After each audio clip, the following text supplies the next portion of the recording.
Hey guys, what's up? This is MannerBoy16. First off, I'm sorry I haven't done a video in a little while. I have severely cut one of my fingers. Don't ask me why or how, but I severely cut one of my fingers, so I've had to get stitches and I had to wait for it to heal a bit before I could do some videos or whatever. So I finally am able to do a video now. I have a little bit of mobility in my finger, still have it bandaged up. But any of you that are familiar with this brand, you know that they make stuff that is for business. And this case looks like some kind of old computer case, and it is what is protecting the unit that I have. This is just a half of the case. It used to be a whole piece, but it broke off in the back. But I bet you're bored of looking at this and wondering what the heck is it. If we come over here, it is a vintage typewriter. It is an electric typewriter. This was made in the early 50s to late 60s, and this is what people used before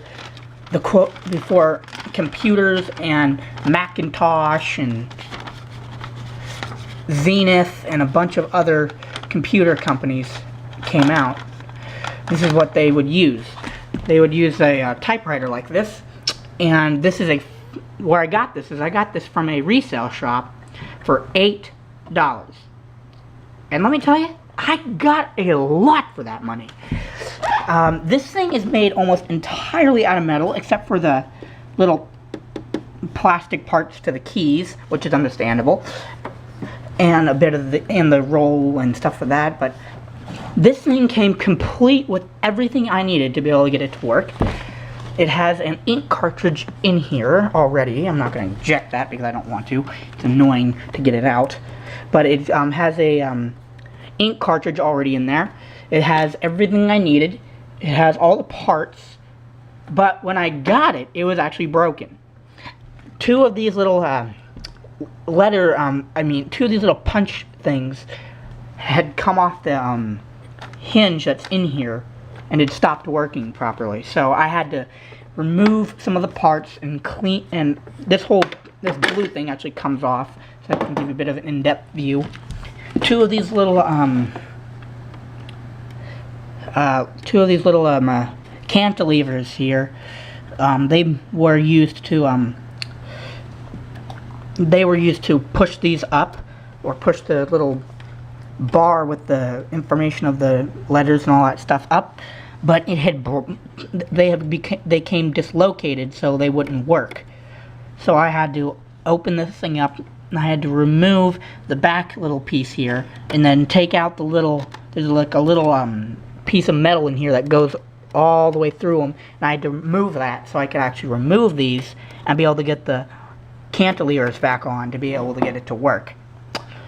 But if I put the case back on, hang on a second, can't do this with my busted hand. There we go. But it has the cantilevers, and I got that fixed, so everything works on this thing now. And it still has ink in it, which is very surprising. It still had ink in the cartridge, so I was actually able to write a message to my dad on this. But other than these pieces, this little nameplate here, which I don't understand why they made it out of plastic when the rest of this part here is made of metal. But, you know, I bet they have their reasons. But this part was busted. One of the little things that goes on there was broken off, so I ended up, I hot glued it back together so it has a respectable nameplate.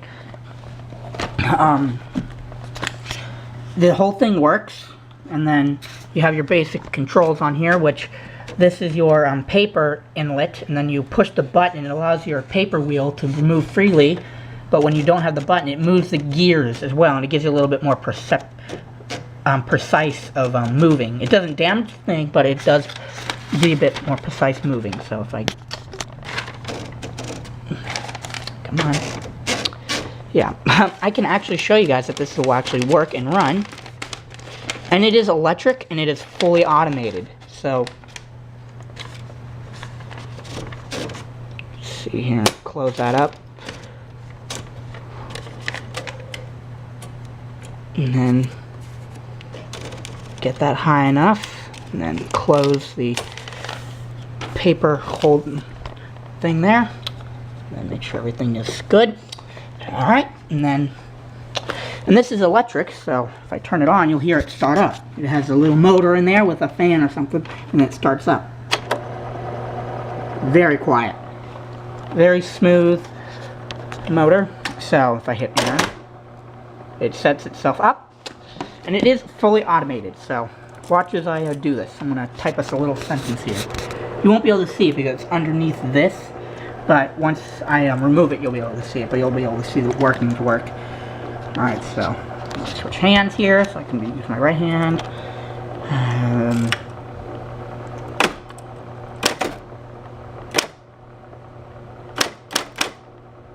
Ah, crap, I messed up. Okay.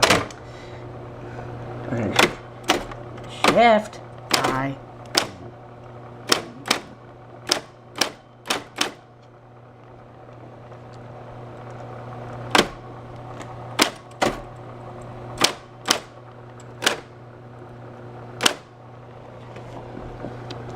So if I move it, I'm gonna do a bit of a.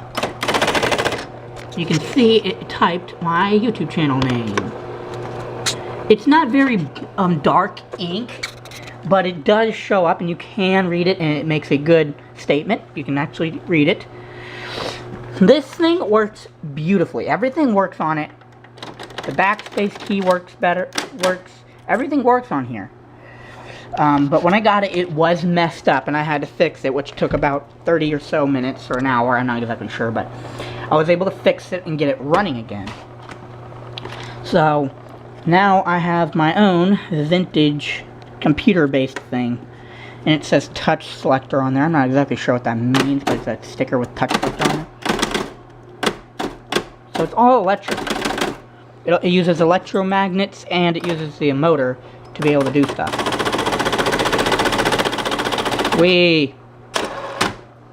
So it's fully automated, and it's really cool.